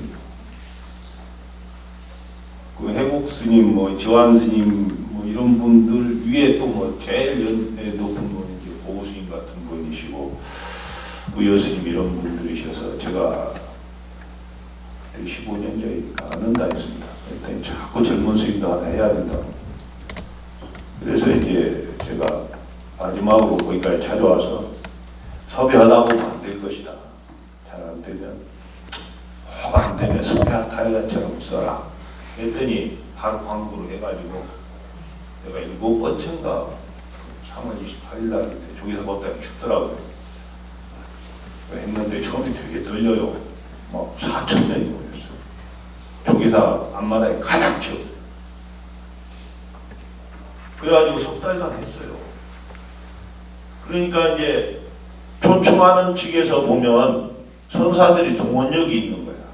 선방 스님들이. 그래서 뭐 5인 선사, 7인 선사 해갖고 내가 몇 번 내 선배 스님들로 끼어서 한 게 있습니다. 그런데 그때도 내가 조계사에다가 주문한 게 있고 나중에도 주문한 게 있습니다. 근데 현실적 어려움이 있는데 이렇게 하지 말고 수행 공간을 마련해라. 작아도 좋다. 이런 법회를 통해서 실천할 수 있는 공간을 마련해주면 얼마나 선부음이 일어나겠나. 그러면 그러겠다고 그래요. 근데 알다시피 공간이 어디 있어요? 시골은 많은데 안 와요. 서울은 이게 뭐 회비 내고도 장소가 없다는 거지. 그래서 이게 스님들이 참 미안한 거예요. 저는 선원에 있는 사람 입장으로서 수행하려고 하는 공간을 정말로 수행하려고 하는 마음을 일으키는 분들이 많은데 그런 것을 마련 못하는 것에 대한 미안함이 있습니다. 근데 이제 조계사는 아직은 이제 어렵고 나중에 큰 불사하면 시민선방을 만든다 해요. 현실적으로 이제 그것은 공감이 가는 부분이잖아요. 그런데 이제 전국선언 수자회에서 이 가나선을 체계화하고 인재도 키우면서 수행 공간을 마련하고자 지금 이제 봉암사 앞에다가 건물을 지금 짓고 있는데 여기 보니까 그 프로그램이에요. 저는 제가 여기에 직접 복지회 임원으로서 가담하지 않습니다. 그러나 그렇기 때문에 말씀을 좀 드릴 수 있는 것인데 이게 꼭 필요한 겁니다. 수행 공간이 없다는 것은 어떻게 보면 비극입니다. 근데 이게 내가 처음에 이거 처음 계획할 때 동의를 한 게 뭐냐면 인재를 양성할 수 있는 프로그램을 같이 만든다는 거예요. 그게 저는 무엇보다도 우선해야 된다는 생각을 가지고 있습니다. 제가 지금까지 전직에 살아오면서 느낀 건 돈도 아니고 장소도 아닙니다. 사람입니다. 사람. 정말로 사람. 근데 선언에서 사람 키운다는 말이 안 맞아요. 선언에서는. 그러나 어쨌든 인재 양성을 해야 되는데 이 가나선을 지도할 수 있는 인재 양성을 프로그램을 개발해서 하면서 그분들이 또 현장에서 지도도 하고 하는 이제 세계적인 명상센터를 건립하기 위해서 이렇게 아마 하고 스님들의 그 수행 환경을 개선하기 위해서 뭐 이렇게 하는 걸로 알고 있습니다. 저는 제가 한 10 몇 년 전에 그것도 한 15년 전쯤 봉암사 선방에 살 때 제가연대에서 봉암사를 찾아와서 저한테 인터뷰한 내용이 그때 제가연대 그 표지 모델에 제가 나온 적이 있는데 그때 뭐 김동건 변호사나 이런 분들이 오셨었어요. 그래서 제가연대에 제가 법회를 한두 번 했기 때문에 그분들을 차를 막다가 그분들이 저한테 그래요. 저희들이 스님들 복지 문제에 대해서 관심이 있습니다. 그 문제에 대해서 어떻게 생각하십니까? 그래요. 그래서 내가 지금도 그 뜻에는 전혀 변동이 없습니다. 이 선방에 다니는 스님은, 수행하는 스님은 이철이 마지막이라고 합니다. 삽니다. 그런데 어디 다음 철을 기약합니까? 내가 그렇게 이야기했습니다. 실제입니다. 아니 다음 철을 기약하고 수행하는 사람은 없어요. 이 철이 마지막이라고 헌신을 다 하는 거예요. 오늘을 마지막처럼 사는 거죠. 다만 우리는 이렇게 마음을 갖지만 조계 종단이나 제가 신자들이 스님들의 노후 복귀에 대해서 마음 써주는 일은 고마운 일입니다. 내가 그렇게 이야기를 한 적이 있습니다. 근데 지금도 이 선언수자 복지라는 게 이제 명상센터도 건립하고 스님들 복지 문제를 다루지만 복지 문제는 이건 언감생시면 안 됩니다. 우선 공부하다가 그 치료비 이런 데로 지금 지급하다가 이자도 없잖아요. 그러니까 다 나갑니다. 만약에 내가 아파서 내가 병원비를 신청하겠습니까? 그러지 못합니다. 이 후배들을 위해서 마음 놓고 정기너라. 그래서 인류의 스승이 되어서 광도 중생해라. 이제 이런 뜻이 포함되고 있는데 이것은 이제 인재불사죠. 어떻게 보면 불사 중에 가장 성스러운 불사가 인재불사니까 여러분들 알아서 좀 설명을 해주시면 좋겠습니다. 제가 이제 법무 끝에 이상하게 이런 이야기 하게 됐는데 원래 이런 말 하는 아주 싫어요. 죄송합니다. 그런데 이제 또 해야 되는 얘기예요. 저는 어느 스님, 존경하는 스님이 법회다가 늘 불사 이야기해서 내가 그랬거든. 스님 그거 왜 법상에서 불사 이야기합니까? 그랬더니 그럼 언제 공지상으로 나중에 해요. 그랬더니 나도 연기처럼 고상하고 싶어. 그래서 할 말이 없더라. 그래도 그러면 됩니까? 내가 법무 끝나고 하지 않나.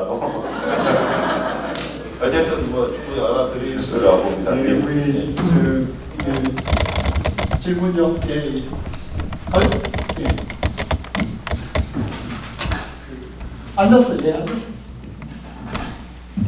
그 가나선 화두 참부하는 과정에서요. 화두를 처음에 그 참부하고자 하는 그 의식이 처음에는 그 생각으로 이렇게 참부를 하게 되는데요. 저 같은 경우는 그게 이제 틀린 방법인지 모르겠습니다.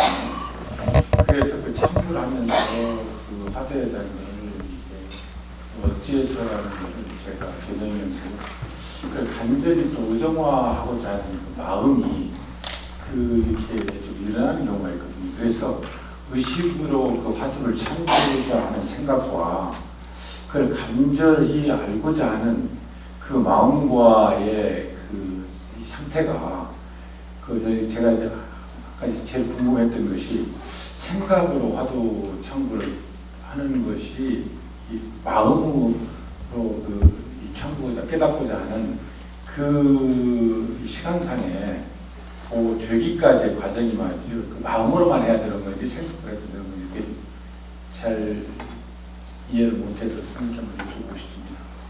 예, 그래서 이제 화두가 중요해요. 제가 오늘 1시간 만들어 해서 많이 생략했는데, 그래서 화두를 간택받을 때가 굉장히 중요하고, 원래는 화두를 뭐 탐나는 말이 안 맞다 했지만 어쩔 수 없잖아요. 그런데 화두를 간택받을 때가 자기가 존경하는 스님한테 받아야 돼요. 그 존경하는 마음이 부처님과 같아야 돼요. 이게 안 되면은 처음에는 억지로 시작합니다. 만약에 이 시대에 부처님이 오셨거나 뭐 마조 스님 오셨거나 조주 스님 오셨거나 뭐 태고 보우선사가 오셨거나 할 때 우리 마음이 다를 거예요. 막 어떤 분도 울잖아요. 막 그 존경하는 분 앞에서. 그런 마음을 가지고 간택받아야 됩니다. 그래서 이게 그 과정이 굉장히 중요한데, 그래서 스승에 대한 믿음이 철저해야 된다는 말씀이 이제 그건데, 근데 이제 그게 안 됐을 때는 억지로 잡을 수밖에 없잖아요. 억지로 잡을 수밖에 없습니다. 그 현실적 문제입니다. 그러면 이게 처음에는 이제 억지로 되니까 잘 안 돼요. 그냥 아까 말씀드린 우선순위에서 자꾸 밀리는 거예요. 근데 억지로라도 들다 보면은 자리를 잡기 시작해요. 저도 막 정말로 간택받을 때 제가 부처님처럼 존경하는 분한테 지금 생각해보고 받은 게 아니에요. 억지로 하다 보니까 안 되는 거야. 저는 이목구로 하는데 안 돼요.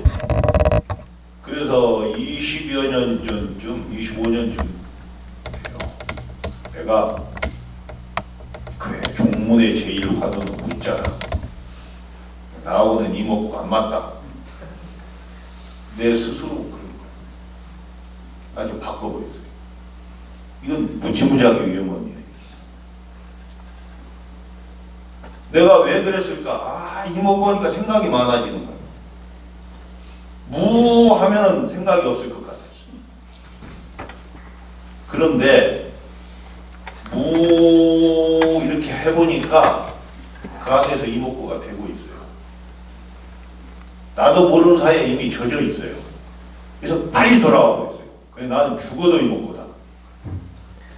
이게 굉장히 중요해요. 잘 안 됐다 해도 나중에 딴 데로 돌려보면은 이게 옵니다. 그래서 화두를 절대 바꾸면 안 되는 거예요. 정말로 바꾸려고 하면은 화두를 내려준 분하고 대화해서 나를 온전히 드러내고 제가 이거 했습니다 해서 그분이 다시 한번 들어봐라 하면은 이런 걸 한번 해봐라 하면은 그때는 장구를 바꿀지언정 임의대로 바꾸면 안 되는 게 가끔 화두를 점검받아야 되니까 화두를 내려주는 분한테. 근데 처음에 이제 우리 거사님이 말씀하신 것이 이제 처음에 이렇게 들다가 나중에 보면은 설은 것은 이거죠. 즉 화두가 설어 있는데 하다 보면 억지로라도 하다 보면은 돼요. 훈련이잖아요. 축구 선수가 처음부터 공 잘 차는 거 아니잖아요. 반복 훈련이에요. 선은 많이 하는 공부가 아니에요. 하나를 깊게 하는 거예요. 그런데 여러분 법문 들으려면 새로운 법문 들으려고 하거든. 새로운 법문 필요 없어요. 하나를 제대로 하기 위한 이런 그 법문을 들어야 되는 거예요. 그러다 보면은 익은 것은 설어진다는 이야기가 아까 말씀드린 훈숙된 엽, 이건 이미 익을 대로 익었잖아요. 만약에 질문하신 거사님이 말씀하시는 소리를 이렇게 이렇게 내가 고개 들고 해도 몇 번 들어보면 거사님 소리인 줄 알 거란 말이에요. 이게 이제 업이 나오는 거예요. 걸어가는 모습 뒷모습도 그렇게 보이는 거예요. 이게 이제 설어지는 거예요. 업력이 덜어진다는 이야기. 이렇게 되면은 익어진 것이 이제 화두로 깊이 들어가고 업력이 설어지면은 이건 된 거예요. 그런데 가나선을 참고하는 입장에서 깨달으려고 하는 마음, 금방 말씀하셨잖아요. 깨달으려고 하는 마음이 앞서면 절대 안 돼요. 깨달으려고 하는 마음이 있는 순간 조급심이 나요. 조급심이 나면은 열이 위로 올라갑니다. 이걸 참기란 말이에요. 우리 건강한 것은 머리는 차고 발은 뜨거운 거예요. 이게 수승, 물기운은 위로 가고 화, 불기운은 밑으로 내려가는 것이 건강한 비결입니다. 그런데 거꾸로 되고, 거꾸로 되면 머리가 패이기 시작하고 이게 막 진땀이 나고 나중에는 등으로 다시 내려와가지고 이 옛날 상기병 얻는 분들은 10년씩 20년씩 고생했어요. 그러면은 어떻게 해야 될까? 급한 마음이 일어날 때는 두 가지가 있어요. 우선 호흡으로 다스려. 화가 났을 때 여러분 심호흡 몇 번 하면 좀 안정되죠?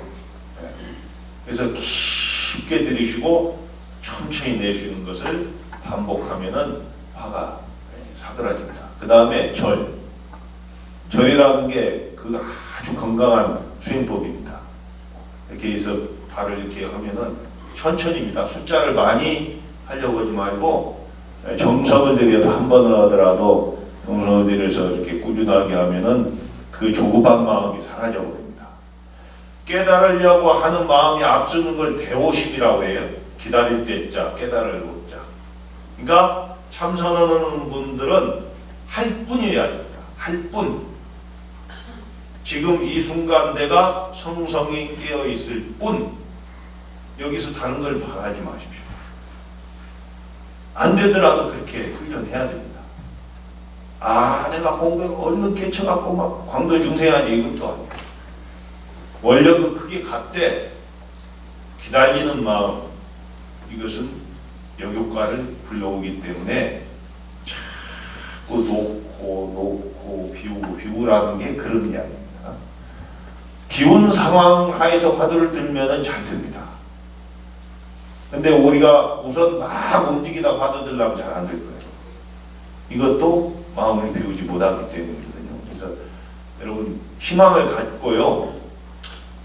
처음부터 잘 되면 뭐 우리가 이런 자리도 필요 없겠죠. 근데 안 돼요.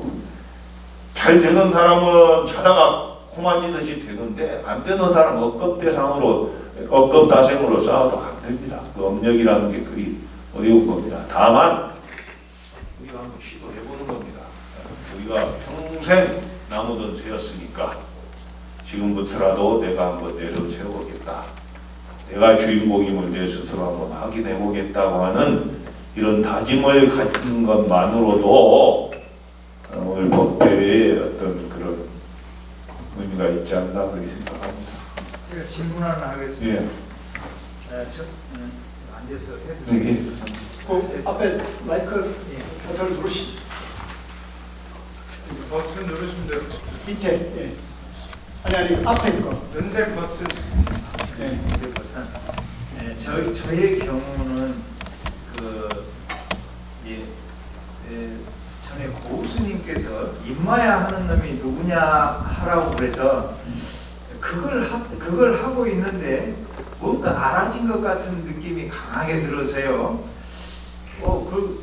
누가 이게 알아졌나 보다 생각을 하고 이거 알아졌으면은 그건 또 다시 할 필요가 없지 않느냐 해서 제가 나름대로 어느 날 그 고우스님도 그런 법문을 하셨고 진재 스님도 그런 법문을 하는 걸 제가 이렇게 CD 테이프에 듣고서 이렇게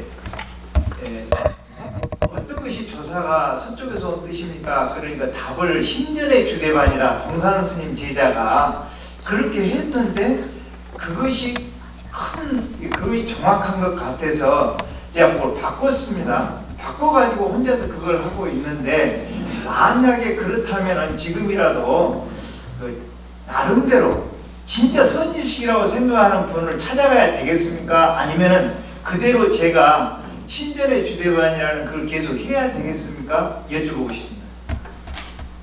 그 화두를 임의로 바꾸신 거죠. 예, 그렇습니다. 그러니까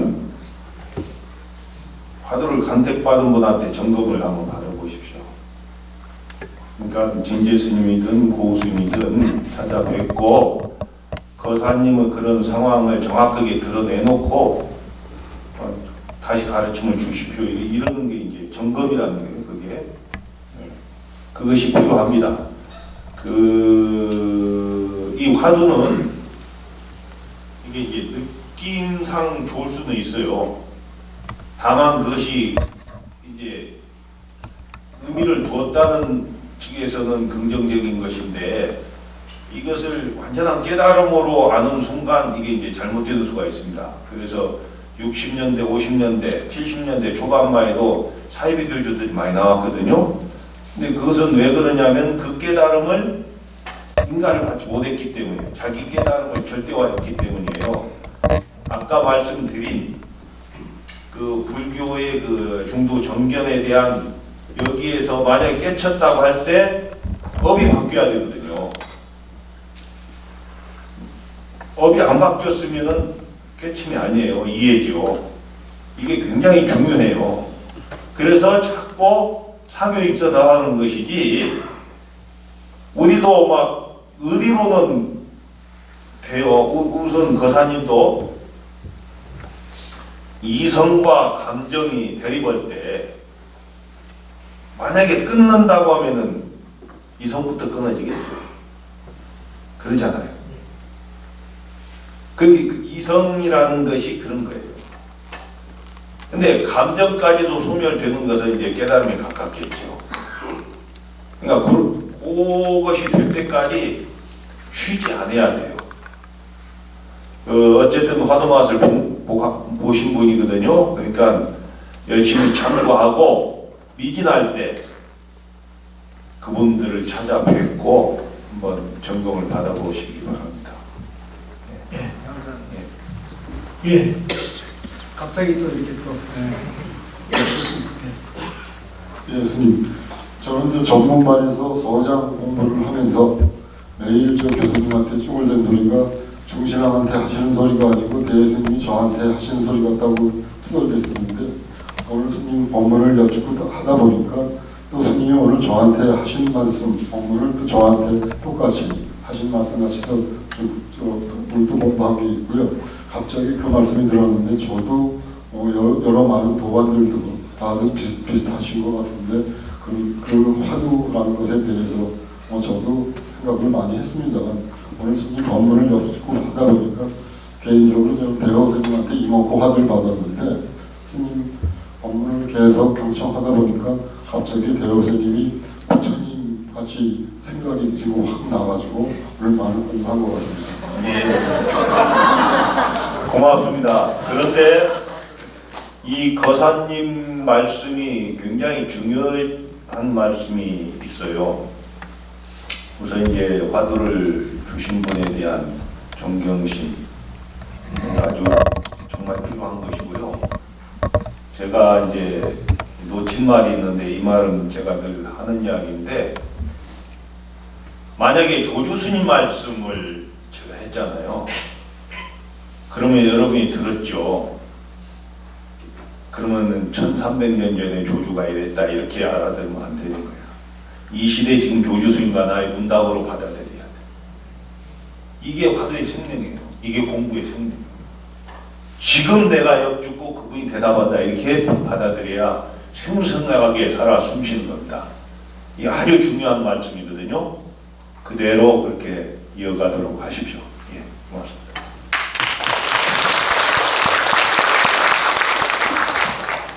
예, 혹시 뭐 또 하시고 없으실까요?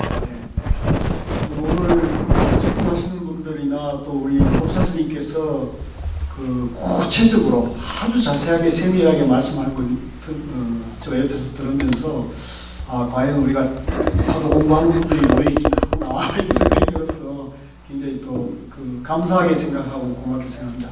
사실은 이런 기회를 좀 자주 만들어야 되는데 저희가 좀 여러 가지 여건이 좀 어려운 부분이 있습니다. 그래서 아까 법사스님께서 말씀하시는 그 봉암사 앞에 제가 시민들을 위해서 그 명상마을을 지금 조성을 하고 있습니다.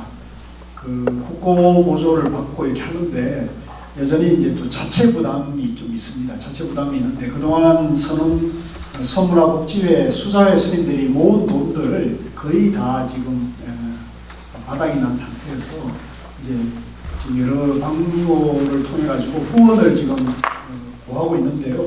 우리 오늘 여기 모이신 우리 불교 인재원에 인연된 그 참선 도반님들께서도 정말 십시일반해서 후원회원으로 같이 동참하시게 되면 그 거룩한 불사에도 동참하시면서 또 뒤에 이제 완공이 되면 그 시설을 이용하는데 우리 후원회원들께서는 실비로 이용할 수 있도록 그렇게 준비를 하고 있습니다. 그래서 아까 법사스님께 제가 괜한 부탁을 드리긴 했습니다만 법사스님께서도 이 일을 같이 논의를 하고 계시기 때문에요.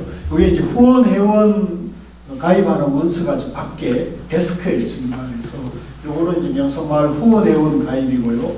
요거는 이제 우리 선방에 참선만 하시는 수자스님들이 약 한 2,000여 분 계십니다. 전국 100여 개소는. 제가 가까이서 보니까 이분들은 아까 말씀대로 한철 사시는 분들이어가지고 노후 대책이니 또 안정적인 어떤 그런 경제적인 기반이 없이 그냥 시주인연에 따라 사시거든요. 근데 어디 아프시면 또 공부하시다가 몸을 안 돌보고 하시는 분들이 많다 보니까 병원에 가면은 요즘 병원비 치료비가 또 간단치 않지 않습니까? 그래서 지금 그 서문화복지회라는 법인과 종단이 하고 있습니다만 또 여러 가지 어려움이 많습니다. 그래서 병원비 후원하는 그런 그 계좌도 뒤에 있으니까요. 좀 인연되시는 대로 마음을 함께 해주시면 이것도 이제 또 좋은 공부니까 우리 제가 볼 자들은 좋은 훌륭하신 스님들을 외워해야 이 불법이 이어지지 않겠습니까? 그래서 부탁 말씀을 드렸으니까요. 밖에 데스크에 있고요. 자, 그 다음에 공지사항 몇 가지만 조금 말씀드리고 마무리 짓도록 하겠습니다. 우리 불교인재원은 이제 월요일부터 금요일까지 매일 그 공부를 하고 있는데요. 5월 말에 월요일 하는 경전반 모집이 들어갑니다. 지금 10차 경전 어록 강좌가 화엄경 입법 개품 공부로부터 해가지고 시작합니다. 그래서 월요일 날 시간이 되시는 분들은 함께 해주시면 좋겠고요. 그 다음에 화요일 날은 저희 그 생활참선에 인연된 분들이 실참반을 경복법력 그 법련사에서 저녁에 2시간씩 실참을 하고 있습니다. 이거 역시 저희 때나 아니면 이제 오늘 연락하시면 안내드리도록 하겠습니다. 그리고 수요일, 목요일은 심화반, 전문반이 가동되는데요. 심화반, 전문반은 입문반을 이수하셔야 가능합니다. 그래서 입문반은 매주 금요일 날 저녁에 입문 공부를 하고 있습니다. 그래서 이번 기수는 마감이 됐고요. 다음 기수는 8월 말에 예정돼 있으니까 입문에 같이 하시면 좋겠고요. 또 저희들이 지방에 계신 분들이어가지고 인터넷으로 동영상을 공부하는 반도 상시적으로 운영하고 있으니까 인재원으로 연락을 주시면 제가 안내해드리도록 하겠습니다. 그리고 마지막으로 5월 26일, 28일에서 5월부터 6월, 7월, 8월에 경주 황룡원에서 2박 3일 화두 실참하는 2박 3일 그 캠프를 하고 있습니다. 그래서 거기에도 2박 3일 시간을 내셔서 아까 선자 스님께서 말씀하신 대로 이거는 실천이고 체험이 아니면은 이 길을 갈 수가 없는 부분이니까 실천하는 시간을 꼭 좀 내셔서 함께 하시면 좋겠습니다. 그리고 아까 말씀드린 대로 저희 그 참선 입문 과정을 이수하신 분들은 생활참선 중관이라는 동문회 활동을 최근에 이제 결성을 해서 활동하고 있습니다. 그래서 입문 과정을 수료하신 인연 되는 분들은 동문회에 같이 동참하셔서 도반 활동도 같이 하시고 선지식 본문도 늘 들으시는 그런 정진의 인연을 맺어가시면 좋겠습니다. 자, 그러면 오늘 뷔페는 큰 스님 다시 한번 박수로 고마운 것을